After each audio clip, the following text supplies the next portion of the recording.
Hi, this is Colin from Watch Off the Cuff, and I have in my hand here the Victorinox slash Bergeon 7403 Swiss Army knife with a case knife attachment. So you could do something like this, which is a standard case knife.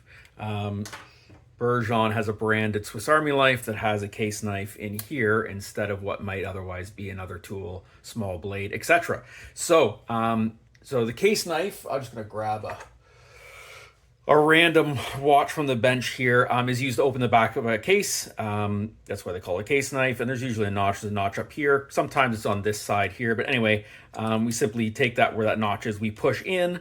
And I always tell people that the case knife is almost universally a push, never a pry. If we pry, we slip and then cross against the case.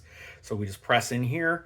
And now I'm going to break my rules a little bit. I'm going to just give it a little bit of a pop, and off comes the case back. So this Swiss Army knife also features a standard blade, which is nice to have at your bench, and it also has a pair of tweezers, which I've never used, but it's very cool. And of course, the toothpick. You got to have the toothpick. So anyway, I bought this for cool factor, but I did another Bergeon, I think it was for one of the blowers, and I just pulled it from my own bench. So it's like, there's the proof. I've used it and I like it. It's very handy to have just a blade at the bench once in a while. And again, this one's made by Hortec. It's a basic case knife, love it, but it just seems so much cooler to have the Bergeon branded Swiss Army knife with the case knife attachment.